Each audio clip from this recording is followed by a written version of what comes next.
So there were two 5th centuries. One was the really cool BCE one, where Athens did a bunch of awesome stuff, and one was the lame CE one, where Rome got wrecked by barbarians. We're going to talk about the cool BCE one, and in that century, the best history was Athenian history, so here are some of the highlights. So, Athens. A bit before 500 BCE, the Athenians got a bunch of people drunk at a party and decided that mankind was better off not being ruled by people with shiny gold circles on their heads. One thing led to another, and the Athenians came up with a system where all of the upper and middle class white guys decided as a group what would get done. Does that sound familiar? They called it democracy, and they lived happily ever after for all of 15 years, when, surprise, did somebody say Persians? In 490, about 25,000 Persians came cruising in on their big ships to the tiny little port of Marathon. They were met by only 10,000 or so Athenians. The Persians must have picked a really awful place to invade from, because through some military arcane tactical shenanigans, the Athenians actually managed to hand out 25,000 cans of whoop-ass to the Persians, and when the Persians took their several hundred-mile walk of shame home to modern-day Turkey, the Athenians celebrated their resounding victory by assuming that the Persians probably wouldn't ever come back again. Unfortunately for the Greeks, Darius' son Xerxes, who by this point ruled Persia and was a bit of a scoundrel, didn't want to leave well enough alone. So, in 480, he called a do-over, and this time he had somewhere between 800,000 and 3 million people, depending on who you ask. And also, according to the movie 300, he had some freaky monsters there, too. Athens was too busy chilling and enjoying that whole democracy thing to notice that a fairly sizable quantity of Persians were storming their city, casually. One thing, again, led to another, and the Persians torched the Acropolis, which is the high hill where religion and stuff happened, as well as a fair portion of the rest of the city. At this point, Athens is looking around, scared, and going to the rest of Greece like, guys, can we have some help, please? And Sparta's like, stand back, we totally got this. As the Persians are making their way across Greece, being all irresponsible and torching things left and right, the Spartan king Leonidas and his 300 Dalmatians, although in actuality he had way more dudes than that, pulled up in a narrow mountain pass and patiently waited to get murderized. The movie 300 happens, and while the Spartans were kicking ass, the Athenians were rushing to get their shiny, newly assembled navy together at the island of Salamis to kick more ass. The Athenians then called once more upon the arcane art of employing military tactics to essentially get all the Persian ships to squish up against each other, because they were trying to funnel 1,000 ships or so into a bed that could fit far fewer than that. From that point, they're all crushed together, and you just give them a little nudge, or more likely a big ram, and all those fancy ships will be under the sea soon enough. Athens put on their classiest troll faces as they watched the entire Persian fleet essentially sink itself. The Persians decide that although they would have gotten away with it too if it weren't for those meddling Athenians, they should just quit while they're ahead, pack up shop, and make the walk of shame home again. When the messengers get back to Persia, they tell Xerxes that things didn't exactly go to plan, and Aeschylus' famous play Persians happens, where the royal Persian court cries about the multitude of young Persians who were sent to their deaths and died in the war. After that, the Athenians look around at the burning remains of their city and think, maybe we should build like a wall or something to stop those Persian guys from coming back a third time. Then they got a better idea. Why build a stupid wall since it worked so fantastically in Pacific Rim when you can have a massive navy? Cue the symbol of Athens, the trireme. The trireme was the M1 Abrams tank of the era. Triremes had 3 rows of rows and a monstrous ram. If you were on a ship and saw the ram of a trireme speedily coming at you, it was all over. The Athenians didn't want to be caught with their pants down in case the Persians came calling, so they built a bunch of the things. Now, you might think that building an entire navy is an expensive enterprise, and you'd be right. Clever viewer you.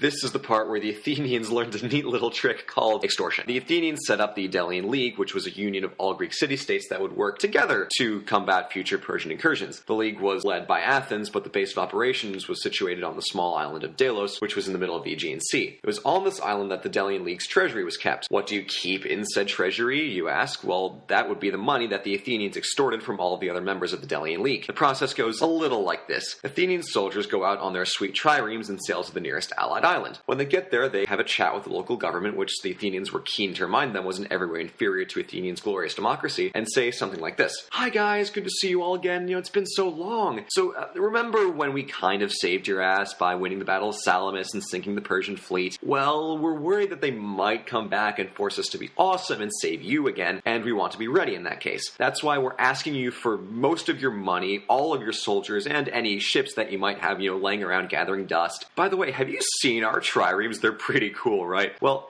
if you do decide to refuse our generous offer of you giving us your stuff, we'll let you get a close look at our sweet triremes, and by get a close look, we mean that those ships will destroy you and every single thing that you love. Alright, thanks for accepting our offer again. That was very nice of you. Alright, see you all next week, guys. Take care. And they say that chivalry is dead. This continued for a while. a long while, and by the 450s, the Athenians had built up a Scrooge McDuck caliber treasury. Now, Pericles, who was a prominent politician in the Athenian assembly, thought it would be a sweet idea to show the world how totally awesome Athens was because they hadn't really done enough of that already. So he pitched this new fancy idea of building a decadent temple to Athena on the Acropolis, since the only stuff that was on the Acropolis sort of got burned down the last time the Persians came calling. So naturally, the Athenian assembly loved the idea of this self-aggrandizement, so they appropriated the funds from the treasury of the Delian League to build the Parthenon. The word Parthenon comes from Athena's not quite last name, Parthenos. Don't ask me where Parthenos comes from, I have no idea. The Parthenon, while not much to look at today, was a marvel of architecture and engineering at the time, and even by today's standards as well, because it was designed to look absolutely perfect. You know how every line on the building looks almost immaculately straight? Well, surprise, there's not actually a single straight line on the whole damn thing. Everything is ever so slightly curved because the Athenian architects designed it to counter every known optical illusion that could possibly have made the building look imperfect. Sounds impressive, huh? Well, it was also really expensive, like super expensive. 9 years later, when the Parthenon was finally finished, Pericles got a genius idea and said, you know, the island of Delos is really unprotected out there in the middle of the Aegean. It's dangerous to leave our buttloads of extorted money out there in case the Persians come back. So how about we take all that money and use what we didn't spend on the Acropolis to put it in the treasury room that we conveniently had the forethought to build into the back of the Parthenon before we even knew we'd be using it as a treasury. Wink. Naturally, this idea was a hit among the Athenian assembly, but not so much with the people whose hard-earned and later easily extorted money was being taken out of the treasury and placed into the Athenians' treasury. Now, remember the whole pretense for the Delian League was to help the Athenians protect the little guys in case Persia reared its ugly head again. Well, here's the thing. The Athenians secretly negotiated a mostly permanent peace deal between them and Persia about 5 seconds after the Persian War ended, so there was never really a threat of Persia attacking at all. The Athenians must have, I guess, forgotten to put that in the weekly memo.